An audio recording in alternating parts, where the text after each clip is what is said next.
Hello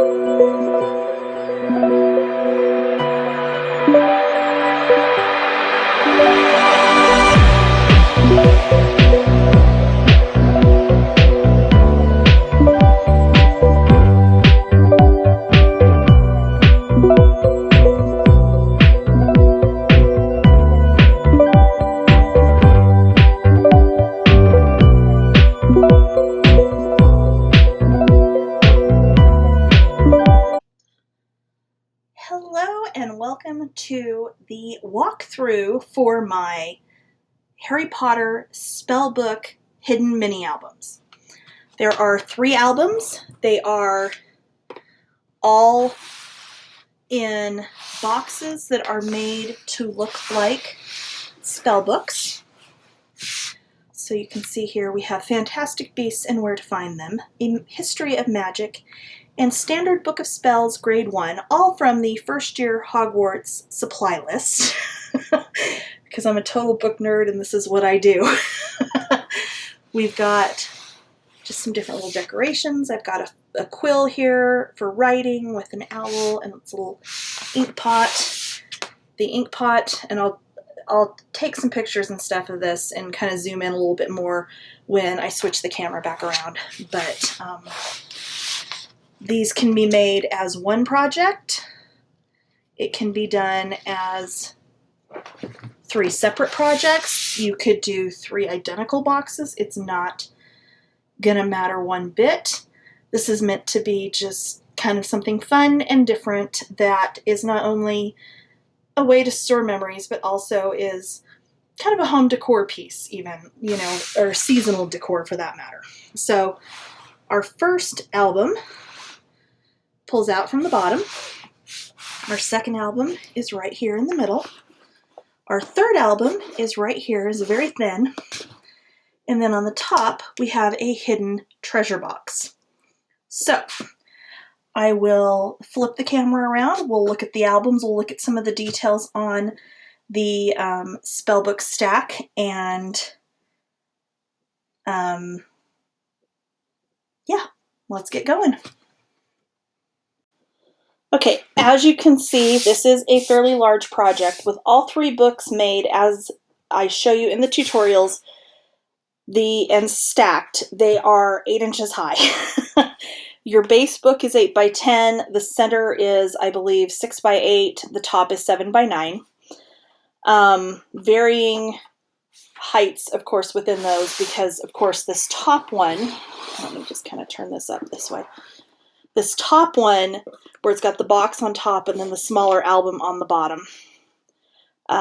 This one is only a 3/4 inch spine on this. I believe 1 3/4 on here and 1 3/8 maybe on this one. I'm not entirely sure.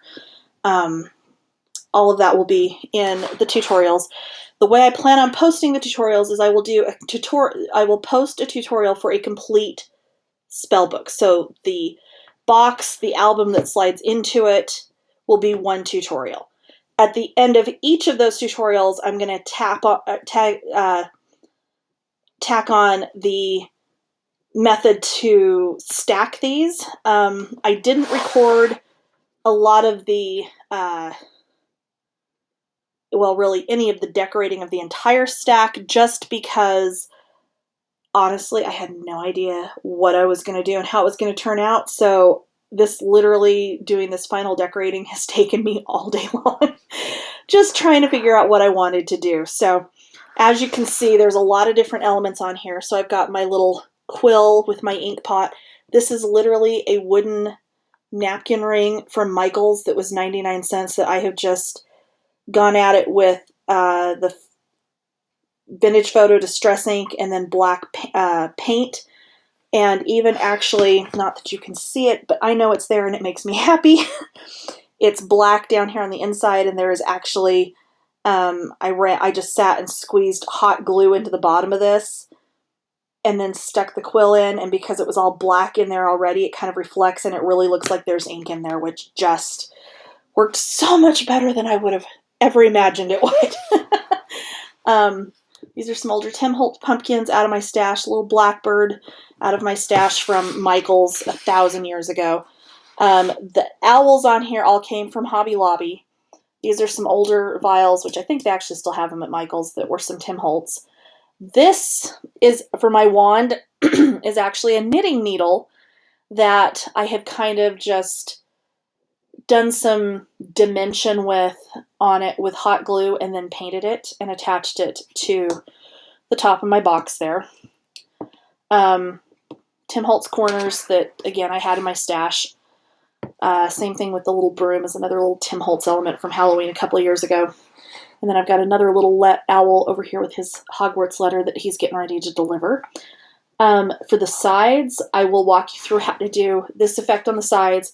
I only do it on one of these. I had the other two done already, but it's the same process on all three of them. So the top, we've just got one of the cut aparts.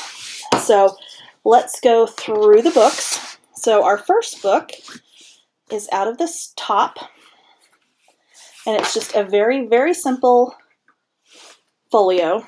So on this side, we've got just some layout pages where you can put nice big 5x7 pictures. If you wanted to do two 4x6 on here, they would fit as well. Almost. You might have to trim a little bit off the 4x6. All of these, of course, are loose so that you can get pictures up underneath anywhere I've got some of the ephemera or the stickers or whatever. And then, and that was matted mostly with scraps. And that's the other thing, which honestly surprised me beyond belief as I was going through and doing this. I matted this entire project with 2 collection kits. I did have an extra sheet of each one of the cut aparts, so 2 full collection kits, including the sticker sheets, 1 extra of each of the cut aparts, and then just depending on how you want to mat the front of each one of the spell books, because you do see that. So you see it here, and then you see it again here. Depending on which ones you want to mat with, you might need a couple of extras. I did have like 3 sheets left that I could have matted these with. I just didn't like the ones I had left for matting the fronts of the books. So I did pull out of my backup collection to get those matted. So it honestly probably takes more chipboard than it does paper, which is just unbelievable for me. So got just a small waterfall here with the 3x4 cut aparts. And again, I didn't use all of the cut aparts, just some of them. Left the backs unmatted, of course. We've got a magnet in there. And then just 2 of the 4x6, and then just a little pocket back here for some more pictures and things. And that does have a magnet in there as well. So that one's going to slide right back in there like so. Our middle album, and I love this. So, whoops. So that came off of where it was supposed to be. I guess I didn't hit. I don't think I ever glued it. I should have. Oh, well, that's okay. Or I did and it came off. I don't know. Anyway, so we've got an acetate pocket here with a magnet. The magnet is actually underneath that sticker right there. So you'll see anything that you do put in there. And that closes up like that. For this is some like metallic cricket vellum that I had in my stash. And I just used my We Are Memory Keepers envelope punch to make an envelope. I did not mat underneath this. I figured you could put a picture here. Plus you actually have the envelope here that you can put pictures and things in. And I left it fairly simple because, I don't know, it just seemed to work that way for me. Okay. Next page opens like so, and you can put loose pictures and memorabilia and things, like if you have been to the Harry Potter world at Universal. We have not been to that yet. Nick is just barely getting tall enough to be able to ride everything. So maybe the next time we get to Florida, that's what we'll go do. I don't know. But yeah, so these just open up like so. You can put, your loose pictures and everything in here, and that does close up with a magnet. So then I have done an acetate page, or flap. It's really more of a flap. I did use the pattern paper to make its hinge. I've got a cut apart on one side, and then I've got cut aparts on the other side, so you could put pictures in here. And I've done it where you don't see the adhesive because of how I've done this. So that I just thought would be kind of fun. Here I've got a split page that just has a small tag in each one of those, and I did leave those blank for pictures. And I've got one more of the acetate flaps here, again with one of the 4x6 cut aparts and then a 4x4 in the back. And that one I intended for it to just be there, you know, as a decorative element. So this one is kind of different. So the flap actually attaches in the middle. This folds up. We've got a tuck spot down here that you could tuck small pictures in, put some small pictures or even journal on this side, and then it repeats on the other side, but it's attached in the middle as opposed to your flaps typically are attached sides or top or bottom. So just something a little different there. So on the back page we have a waterfall on a pocket, because you know how I like to do that. The tab that is holding the waterfall down is acetate, and this is where the two sticker sheets come in handy, because I was able to pull that same sticker off of both sheets and put the magnet behind it, and you nope, know it's there. Magic. Totally being cheesy, I'm sorry. 4x4 waterfall here, and I did use some of the 4x4 cut aparts and then just alternated those with just a little tab of pattern paper. And then here we have just some diagonal pockets. These are super easy to do and they look really cool, so I show you how to do that in the tutorial. Okay, so that one goes in. And you'll notice I have not matted the outsides of these books. You absolutely could. You've got enough space in here. These are not in here so tight that you couldn't mat the fronts and backs of these. I didn't, simply because I figured if they're sliding in and out, I don't want that paper that you would mat that with getting all banged up just from sliding in and out. So I did not mat the fronts and backs. So here's our third and final album. So, and this is the one, I love this one. I can't even tell you. So I did a gatefold. Well, normally with a gatefold, you're going to tie it or somehow or another hold it closed. Not this one. This one is held shut by magic and magnets, because, you know, magnets are magic. So what I've done on the front here, this is my borderless shaker. I've used this one other time on my huge Neverland album that I did as my design team audition for Country Craft Creations, and I hadn't done it again since, and I just thought this was the perfect place to do one of them. You could absolutely put a picture right there of, you know, at Harry Potter World where you go to get on the Hogwarts Express. That would just be perfect right there. That would be so cool. But the magnets that hold this whole gatefold closed are underneath these flaps and then underneath the stickers on the front of the shaker. So, kind of cool. I thought it was something kind of fun. So, on each side, we have just fold out, and it is mirrored as far as basic layout on each side. This is partially how I was able to use up a lot of scraps and just kind of keep this from getting too out of hand. So those just tie closed.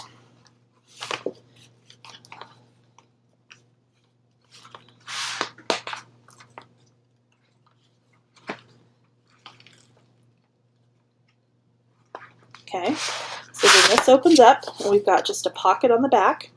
Okay, on this we've got stacked belly bands, little booklet here. I did leave that blank so that you can put pictures. You could mat that if you wanted to. I was trying to not get too carried away with the paper where I was going to run out, so I did not mat these. But you absolutely could, even if you just did basic photo mats in here, that would be great. This opens up this way. On this side we've got a big photo mat here.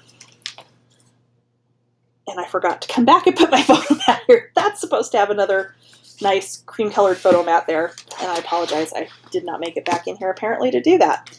So this page, there is a magnet, folds up and then out. And this one I purposely did not put a photo mat there, which is probably why I forgot that one. Just because I love this page that has like the ads out of the newspaper. I just thought that was too cute. So that closes up like that and folds up like so. And then on this side, we have another magnet. And then I didn't do my tags here either, apparently, because this is just how it's going right now. So this is the lay flat pocket that Tamara at Country Craft Creations came up with a while back. And this is the first time I've actually made it. So it's really easy. I'll show you how to do it. So you can slide photo mats in here, plus you have another little pocket up on top here as well. Okay, same thing on this side. You can slide photo mats, pictures in there and in there. And then we've got just a nice little layout page here. And this opens up. We've got some more layout spots here. We've got a nice pocket here. And then we've got a couple more places for pictures on the flap that is on top of the pocket. So there you go. Close up that little gatefold. And sliding back in. And there you go. That is my Spellbook project.